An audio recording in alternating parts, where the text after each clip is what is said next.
ऐसे हमारे संस्था के बहुत ऊर्जावान सचिव, मैं उनसे भी निवेदन करूंगा, 2 पंक्तियों के साथ अच्छे या बुरे की खबर दे के जाऊंगा, चेहरे को पढ़ने वाली नजर दे के जाऊंगा, और मैं इस जमाने का वो संगे तराश हूं, पत्थरों को बोलने का हुनर दे के जाऊंगा। जोरदार तालियां आदरणीय श्री राजकुमार मित्तल जी।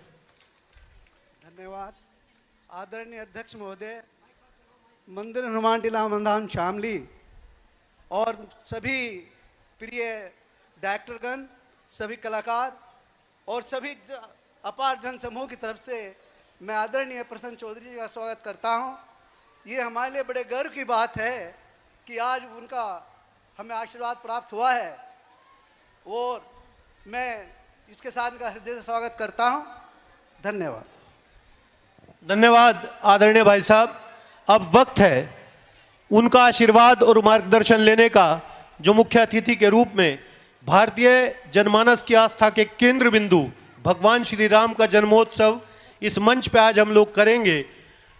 उनका आशीर्वाद हम लें।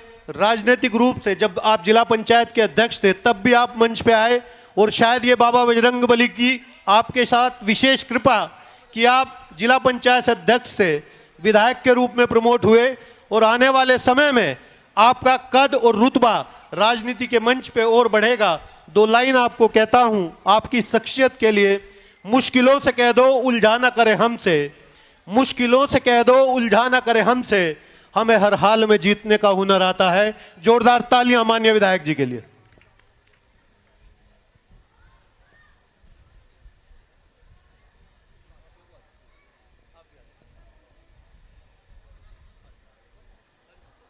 शामली जिले की पहचान, शामली शहर की पहचान इस ऐतिहासिक प्रांगण में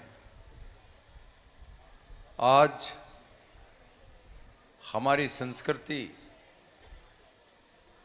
और हमारी परंपराओं, हमारी धार्मिक भावनाओं को जागृत रखने वाले रामलीला मंचन के इस शुभ अवसर पर आदरणीय और पूजनीय सलिल द्विवेदी जी, पाठक साहब, मित्तल साहब, उपेंद्र भाई साहब, सुखचैन भाई साहब, उत्तम भाई साहब, रजनीश भाई,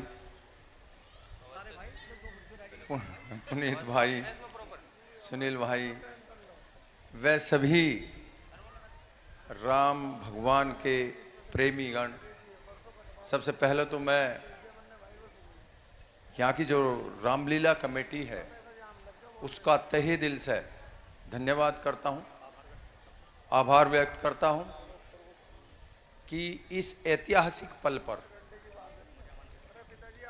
जहाँ हमारी परंपरा, हमारी संस्कृति और मर्यादा पुरुषोत्तम राम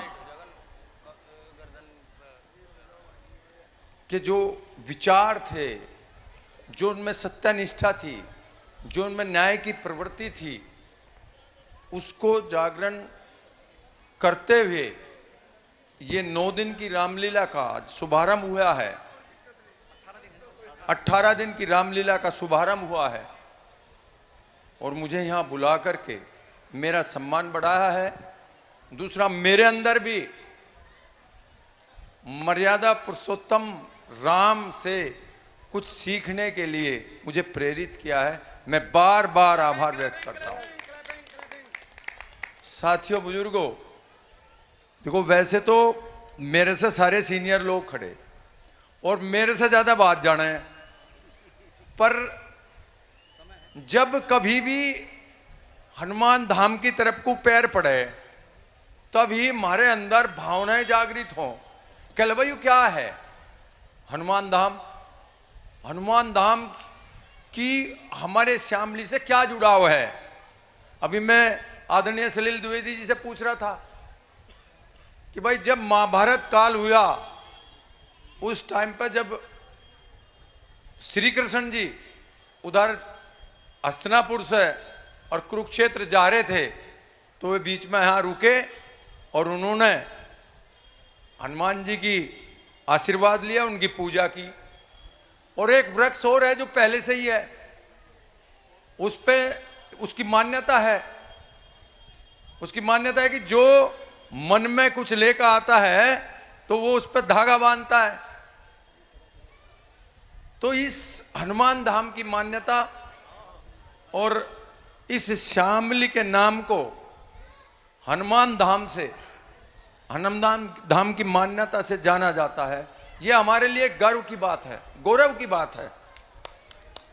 साथियों, बुजुर्गों, आप हर दिन यहां रामलीला मंचन पर ये एक ऐसी हमारी सांस्कृतिक धरोहर है, ऐसी ऐतिहासिक रामलीला है जिसमें हर दिन हमें कुछ न कुछ सीखने को मिलता है।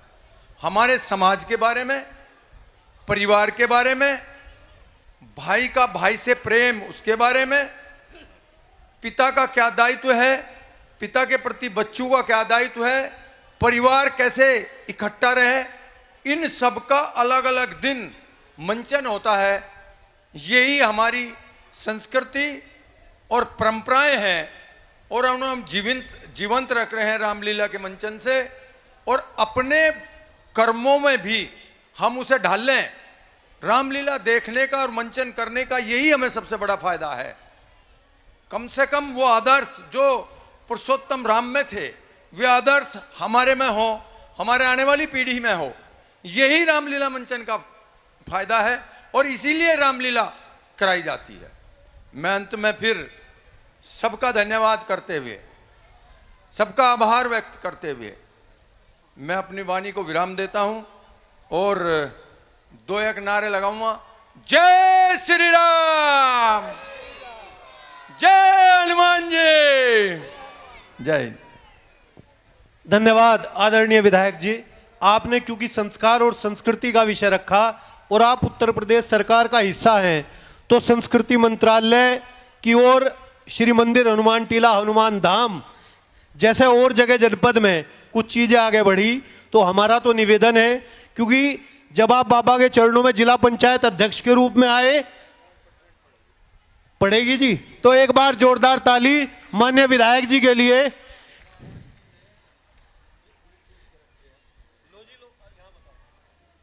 भाई सुनो, जो हमारे यशस्वी मुख्यमंत्री हैं आदरणीय योगी आदित्यनाथ जी, उनकी सबसे पहली प्राथमिकता पे जो भी हमारे धार्मिक स्थल हैं उनका जीर्णोद्धार करना, उनको नए तरीके से स्थापित करना और जो जहां छोटी मोटी कमी है उनमें उसे दूर करना, ये उनकी प्राथमिकता पे है।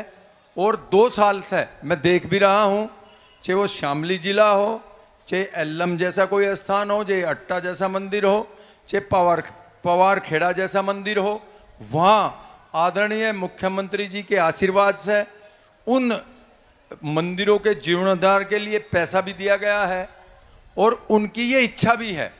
तो शामली उनसे बगल नहीं रहने का और हनुमान धाम उनसे बगल नहीं रहने का। अब कई भाई अनुराग तन्ना भी कहा मुझे, अब कई मैं लेटर दे के आऊँगा, संस्कृति मंत्री जी मेरे ठीक उनसे रिलेशन भी हैं और उन्हें कहा भी है जो भी है वो दो, और उनमें से बस 4-6 महीने जरूर टाइम लगेगा, क्योंकि वहाँ उनके पास एप्लीकेशन बहुत पड़ी, पर नंबर जरूर होगा। ये मेरी गारंटी है। धन्यवाद माननीय विधायक जी, क्योंकि इस संस्था के जो संस्थापक अध्यक्ष गोलोकवासी परम श्रद्धेय ओम कुमार द्विवेदी जी, उनके सचिव के रूप में उनके अनुज आदरणीय श्री त्रिलोकचंद जी लालो ने जो बीड़ा उठाया और इस धाम को टीले का जो स्वरूप दिया, हमारे अध्यक्ष आदरणीय सलील द्विवेदी जी, सचिव साहब श्री राजकुमार मित्तल जी, क्योंकि एक बहुत बड़ा एक समुद्र है और महायज्ञ है, इसमें अगर सरकार की आहुति मिल जाएगी और आपका सहयोग मिल जाएगा तो निश्चित रूप से जो भव्य स्वरूप मंदिर का अब है उससे भी और बड़ा स्वरूप हम लोग देखेंगे। धन्यवाद। इसके साथ साथ हम आदरणीय प्रसन्न चौधरी जी का बहुत धन्यवाद अदा करते हैं और एक बार और इनसे विनती करते हैं कि हमारी एप्लीकेशन को पहिए नहीं पंख लगा दीजिए। धन्यवाद।